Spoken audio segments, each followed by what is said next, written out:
ஸ்தோத்திரம். ஆனால் இயேசுவிடத்தில் இவன் ஒருவர் மட்டும்தான் வந்தான். புரிஞ்சுக்கொள்ளுங்கள். இந்த நேரத்தில் மலையை விட்டு இறங்கும்பொழுது எண்ணற்ற குஷ்டரோகிகள் இருந்திருக்கலாம். ஸ்தோத்திரம்டா. இவன் ஒருவன் மட்டும்தான் இயேசுவை சந்திக்க வந்தான். ஆனால் சந்திக்க வந்தவன் எப்படி இருக்கிறான் என்றால், படைத்த நிலைமையில் இல்லை, சிருஷ்டித்த நிலைமையில் இல்லை. அழுகிய உடலோடு, கெட்டுப்போன உடலோடு, பார்க்க அருவருக்கத்தக்க ஒரு மனுஷனாய் வந்து நிற்கிறான்.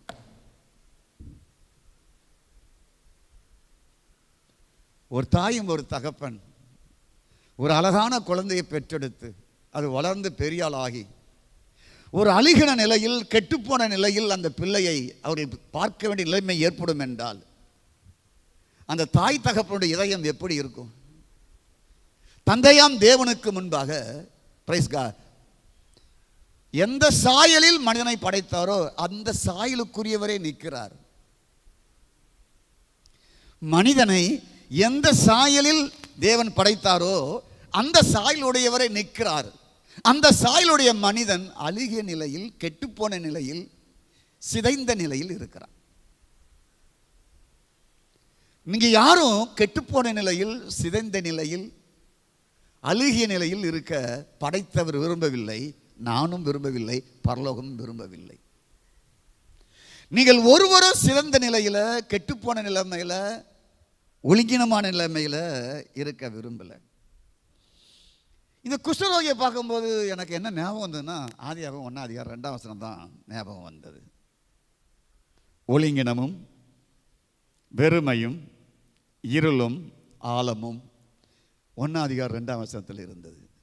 அப்படியே பாருங்க, இந்த தேவசாயலால் படைக்கப்பட்ட இந்த மனுஷனுக்குள் பிரைஸ் காட் ஸ்தோத்திரம், ஒழுங்கினம் இருக்கிறது, வெறுமை இருக்கிறது, இருள் இருக்குது, ஆழம் இருக்கிறது. வெளிச்சம் இல்லை, நல்ல வாழ்க்கை இல்லை, விரும்புகிற வாழ்க்கை இல்லை, சுவையான வாழ்க்கை இல்லை, ரசிக்கக்கூடிய வாழ்க்கை இல்லை, யாரும் பார்த்து புகழக்கூடிய வாழ்க்கை இல்லை, அருவருக்கிற வாழ்க்கை இருந்தது. கர்த்தருக்கு ஸ்தோத்திரம். ஒரே வார்த்தையில் வெளிச்சம் உண்டாக கடவுது என்றார். அதே தேவன்தான் இப்பொழுதும் ஒரு வார்த்தை மட்டும் சொல்ல போகிறார். ஒரு வார்த்தையில் ஒழுங்கினம் என்ற ஆற்றல் ஒளியுது, வெறுமை எம்டினஸ், டிசார்டர் ஒளியுது, எம்டினஸ் ஒளியுது, டார்க்னஸ் ஒளியுது, டெப்த் ஒளியுது. இவையெல்லாம் 4 ஒரு ஆற்றல், 4 சக்திகள்.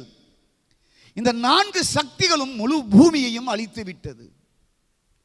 ஆனால் இந்த 4 சக்தியை விட, ஆற்றலை விட வெளிச்சம், பிரைஸ் காட், அந்த 4 சக்தியும் செயல்படாமல் ஆக்கிவிட்டது. பூமி மலர்ந்தது ஒரே வார்த்தையில். தேவனுடைய வார்த்தை எவ்வளவு ஆற்றல் மிக்கது! அதற்குள்ள இழுத்து கொடுக்கிற, பிடுங்கி கொடுக்கிற அத்தனை தன்மையும் தேவனுடைய வார்த்தைக்குள் இருக்கிறது. ஸ்தோத்திரம். ஆகவே கர்த்தருக்கு ஸ்தோத்திரம் உண்டாவதாக. இவர் ஒரு வார்த்தை சொன்னால் என் உடல் ஒழுங்கின்மையில் இருந்து ஒழுங்காக மாறிவிடும், இருளில் இருந்து வெளிச்சமாய் மாறிவிடும், வெறுமையில் இருந்து நிறைவாய் மாறிவிடும் என்ற எண்ணம் அவனுக்குள் விசுவாசத்தில் ஒளிந்திருந்தது. ஒரு வார்த்தை சொன்னால், தேவாலயத்தில் எத்தனை வார்த்தைகள் நீங்கள் கேட்கிறீர்கள்?